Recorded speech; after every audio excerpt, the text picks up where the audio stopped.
तो welcome to study 24। आप सभी का बहुत सारा रिक्वेस्ट आ रहा था श्रम कार्ड से जुड़ा हुआ कि श्रम कार्ड बनाने में सीएससी वाले बहुत ज़्यादा पैसा ले रहे हैं। तो मैं आपको फ्री में कैसे बना सकते हैं, आप खुद से अपने मोबाइल से ही बना सकते हैं। स्टेप बाय स्टेप मैं आपको सारा कुछ दिखाऊंगा, तो वीडियो में लास्ट तक बने रहिएगा। चैनल को सब्सक्राइब कर लीजिए जल्दी से। तो यहाँ पर आप देख पा रहे होंगे कि e-shram.gov.in ये वेबसाइट है। वेबसाइट को मैंने ओपन करके रखा है, खोल के रखा है। तो इसको आपको खोलना है, ठीक है। अगर आपको ये याद नहीं रहता है तो मैंने लिंक डाल दिया है वीडियो के डिस्क्रिप्शन में, वहाँ से आप इसे ओपन कर सकते हैं, ठीक है। तो e-shram.gov.in को खोलिए और यहाँ पे जब नीचे आएंगे तो आपको रजिस्टर देख सकते हैं, यहाँ पे दिखाई दे रहा है रजिस्टर ऑन e-shram। तो बस यही वाला पे क्लिक कर देना है, आपको टच कर देना है। मैं आपको सारा कुछ मोबाइल से ही दिखा रहा हूँ, अपने मोबाइल से कर लीजिएगा, ठीक है। तो इस पर क्लिक करते हैं। क्लिक करते ही देखिए ये इस तरीके का आपको सामने में खुलेगा, ठीक है। तो खुलने के बाद आपको क्या करना है कि ज़रूरी जो है आपके पास क्या होना चाहिए, तो आपके पास होना चाहिए एक आधार कार्ड, ठीक है। और आधार कार्ड से जुड़ा हुआ जो मोबाइल नंबर है, आधार कार्ड में जो मोबाइल नंबर दिया हुआ है वो मोबाइल नंबर आपके पास चालू होना चाहिए, तभी आप खुद से कर सकते हैं। अगर आपके पास नहीं है मोबाइल नंबर जोड़ा हुआ आधार कार्ड से, तो आप सीएससी सेंटर से ही बनवा सकते हैं, ऐसे नहीं बनवा पाएंगे, ठीक है। अगर आपको खुद से बनाना है तो आपके पास ये मोबाइल नंबर आधार से जुड़ा हुआ होना चाहिए। साथ में आपका बैंक खाता संख्या डिटेल जो है वो रहना चाहिए, क्योंकि बैंक खाता संख्या भरना पड़ेगा। और उम्र जो है 16 साल से लेकर 59 साल तक के लोग इसमें आवेदन और डाउनलोड भी कर पाएंगे। मैं आपको डाउनलोड करके दिखाऊंगा श्रम कार्ड कैसे बिल्कुल आसानी से डाउनलोड हो जाएगा, ठीक है। तो यहाँ पे क्या करना है, जो आपका आधार कार्ड में मोबाइल नंबर जोड़ा हुआ है वो मोबाइल नंबर आपको यहाँ पे डालना है, ठीक है। डालने के बाद जो ये कैप्चा अंक दिखाई दे रही है इसी को यहाँ पे लिख देना है। और ये जो दिखाई दे रहा है यस और नो, तो दोनों में नो ही रहने दीजिएगा, ठीक है। दोनों में नो पे टिक करिएगा, यस पे टिक नहीं करना है।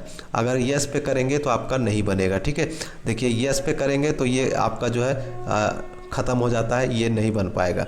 लेकिन यहाँ पे नो कर देंगे तो ये आप आसानी से बनवा पाएंगे, ठीक है। तो दोनों में नो कर दीजिएगा और सेंड ओटीपी पे टच करिएगा, तो आपका जो मोबाइल नंबर है आधार कार्ड से जोड़ा हुआ उस पर एक मैसेज जाएगा, ओटीपी कोड जाएगा, वो ओटीपी कोड डालना है। तो चलिए सबसे पहले इतना कर लेते हैं।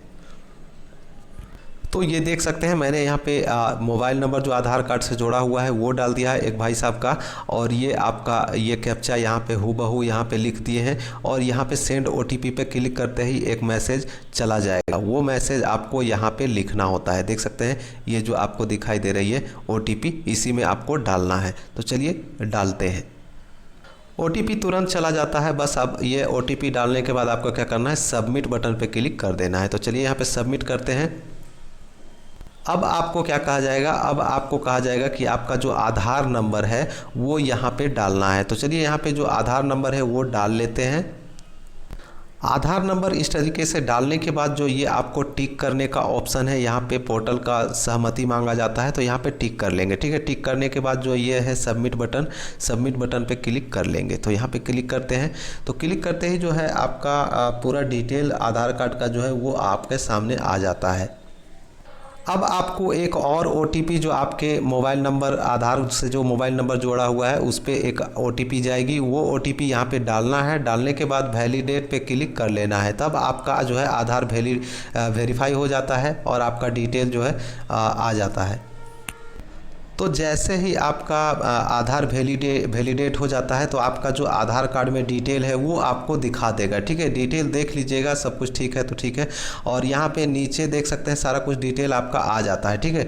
डिटेल देखने के बाद आपको क्या करना है कि ये जो आपका continue to enter other detail पे आपको क्लिक कर लेना है, ठीक है। इस पर क्लिक करते ही आपका अगला प्रोसेस शुरू हो जाता है।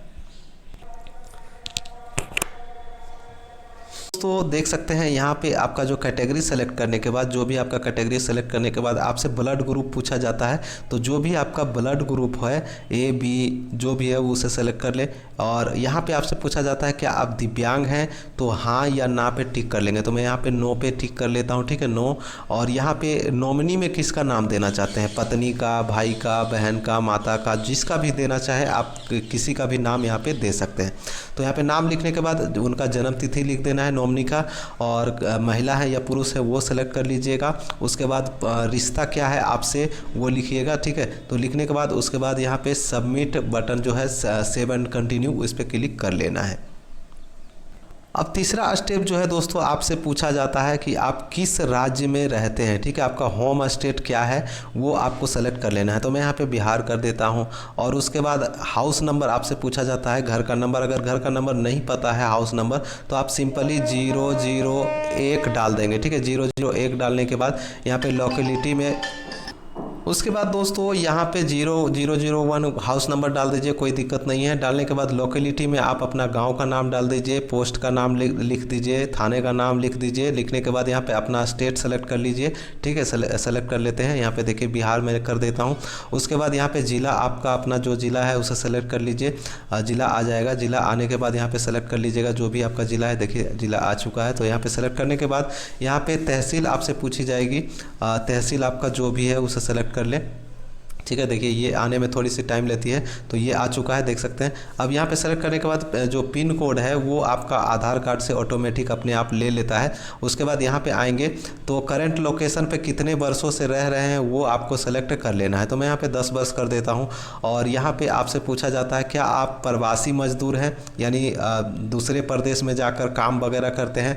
तो अगर करते हैं तो हाँ करेंगे, नहीं अगर नहीं दूसरे प्रदेश में नहीं जाते हैं तो यहाँ पर नो करेंगे, ठीक है। उसके बाद जो है इस पे टिक करने के बाद यहाँ पे सेव एंड कंटिन्यू पे क्लिक कर लेंगे। अब आपसे आपकी शैक्षणिक योग्यता के बारे में, पढ़ाई लिखाई के बारे में पूछा जाता है कि आप पढ़े लिखे हैं कि नहीं। तो यहाँ पे अगर आप पढ़े लिखे हैं तो जो भी आप जैसे कि प्राइमरी स्कूल तक पढ़े हैं या मिडिल स्कूल तक पढ़े हैं या हाई स्कूल तक पढ़े हैं, तो जैसे भी अगर हाई स्कूल पढ़े हैं तो हाई स्कूल तक सेलेक्ट करिएगा। मिडिल स्कूल में पढ़े हैं तो मिडिल स्कूल तक सेलेक्ट करिएगा। अगर पढ़े लिखे नहीं हैं तो नॉट लिटरेट पे आपको क्लिक कर देना है, ठीक है। तो मैं यहाँ पे नॉट लिटरेट पे ही रहने देता हूँ। और यहाँ पे नीचे आएंगे तो आपकी मंथली इनकम क्या है उसके बारे में आपसे पूछा जाता है, ठीक है। तो यहाँ पे मंथली इनकम जो भी आपका है इसके अनुसार वो आप डाल दीजिएगा। तो कम से कम डालिएगा, जो आपको लगे कि सबसे कम है उसी पे डालिएगा। मैं यहाँ पे 10,000 से कम डाल देता हूँ, ठीक है। उसके बाद ये जो है आपका सेव एंड कंटिन्यू पे क्लिक कर लेना है। तो यहाँ पे अब जो है आपका स्किल के बारे में, यानी कौन सा काम करते हैं उसके बारे में जानकारी आपसे मांगी जाती है, ठीक है। तो आप कौन सा काम करते हैं वो यहाँ पे लिस्ट है एक, ठीक है। यहाँ पे लिस्ट है, इसे डाउनलोड कर लीजिएगा। मैं दिखाता हूँ आपको। तो ये देखिए लिस्ट मैंने डाउनलोड कर लिया है। यहाँ पे जो आपको जो भी काम करते हैं इससे जुड़ा हुआ वो काम आपको सेलेक्ट कर लेना है। तो जैसे कि मैं ये भाई साहब जो है ये ड्राइवर हैं, तो देखिए देख सकते हैं ड्राइवर के लिए जो कोड है 8322 है, कार टैक्सी वैन ड्राइवर। तो ये ड्राइवर है तो मैं ड्राइवर के लिए 83 और 22 नंबर जो कोड है ये मैं आपको डालूंगा। तो ये जो है आपका सेलेक्ट हो जाएगा, ठीक है। तो ये ड्राइवर के लिए था तो मैं ड्राइवर डाल देता हूँ। अगर आप कुछ और करते हैं जैसे कि खेती बाड़ी तो उसके लिए भी है, या फिर बहुत सारे लिस्ट है, इसमें जो भी आप करते हैं काम करते हैं उसके बारे में तो वो कोड आपको डालना होता है, ठीक है। तो इसको डाउनलोड कर लीजिएगा। मैं लिंक भी वीडियो के डिस्क्रिप्शन में डाल दूँगा, तो वहाँ से आप इसे डाउनलोड कर लीजिएगा। तो देख सकते हैं इस प्रकार से मैंने कोड यहाँ पे डाल दिया है, ठीक है। कोड डालने के बाद यहाँ पे कितने वर्षों से ये काम आप कर रहे हैं वो उसके बारे में आपसे पूछा जा रहा है। तो मैं यहाँ पे कर देता हूँ 5 साल से मैं ड्राइविंग कर रहा हूँ, ये हो गया। अब सेकेंडरी ऑक्यूपेशन, अगर आप कोई दूसरा काम करते हैं तो यहाँ पे डालिएगा, नहीं तो खाली छोड़ दीजिएगा, कोई दिक्कत नहीं है। आगे आपसे ऑक्यूपेशन सर्टिफिकेट मांगा जा रहा है, तो अगर है तो डालिएगा, जैसे कि ड्राइविंग लाइसेंस वगैरह है तो डालिएगा, नहीं है तो खाली छोड़ दीजिए, कोई दिक्कत नहीं है। आगे यहाँ पे आपसे स्किल के बारे में पूछा जाएगा, तो यहाँ पे आप सेलेक्ट कर लीजिएगा जो आप काम करते हैं उसके लिए कोई ट्रेनिंग वगैरह लिए हैं तो हाँ या ना में देख सकते हैं। तो मैं यहाँ पे कर देता हूँ ये ऊपर वाला कर देता हूँ। उसके बाद आपसे पूछा जाता है स्किल टू बी अपग्रेडेड, क्या आप इसको आगे और बढ़ाना चाहते हैं। तो यहाँ पे मैं कर दूँगा यस, ये ऊपर वाला ही कर देते हैं। और उसके बाद सेव एंड कंटिन्यू पे क्लिक कर लेंगे, ठीक है। अब आपका आ जाता है बैंक डिटेल भरने के लिए, ठीक है। तो यहाँ पे आपको क्या करना है, बैंक सीडिंग विद आधार, तो यहाँ पे मैं येस कर देता हूँ। देखिए ये ऑटोमेटिकली आपका ले चुका है, लेकिन रजिस्टर्ड विद बैंक करना है या फिर दूसरा अकाउंट नंबर डालना है तो आपको येस करेंगे तो दूसरा अकाउंट नंबर डाल सकते हैं, ठीक है। तो मैं यहाँ पे येस कर देता हूँ। अब यहाँ पे क्या करना है, मैं दूसरा बैंक अकाउंट नंबर डाल दूंगा। तो यहाँ पे क्या करना है, बैंक अकाउंट नंबर डालना है, फिर से बैंक अकाउंट नंबर यहाँ पे डालना है, बैंक अकाउंट होल्डर का नाम यहाँ पे जो आपका खाता में नाम है वो नाम डालेंगे, और IFSC कोड यहाँ पे डालेंगे, बैंक का नाम डालेंगे, कौन से बैंक में आपका खाता है वो डालेंगे, अब ब्रांच कहाँ है, ठीक है, कौन सा बैंक जो है वो किस शहर में किस जगह पे है उस जगह का एड्रेस यहाँ पे लिख देंगे, ठीक है। लिखने के बाद सेव एंड कंटिन्यू बटन जो दिखाई दे रही है इसी पे आपको क्लिक कर लेनी है। अब अंतिम में जो है दोस्तों आपको दिखा देगा कि आपने क्या क्या भरा है, ठीक है। तो देख लीजिएगा, देखने के बाद यहाँ नीचे आएंगे तो यहाँ पे जो आपको डिक्लेरेशन फॉर्म दिखाई दे रही है इस पे आपको टिक कर देना है। टिक करने के बाद देखिए इस पे टिक करते हैं और उसके बाद सबमिट करेंगे तो आपका जो है श्रम कार्ड बन जाएगा, ठीक है। यहाँ पे मैं सबमिट करता हूँ। अब देखिए जो है सबमिट करते ही आपका जो है श्रम कार्ड दिखाई देने लगेगा। ये लास्ट वाला ऑप्शन देख सकते हैं, यहाँ पे जो लास्ट ऑप्शन दिखाई दे रहा है इस पर आपको दिखाई देने लगेगा। देखिए यहाँ पे थोड़ी सी टाइम लेती है 1-2 मिनट का। तो ये देखिए बनकर रेडी हो चुका है।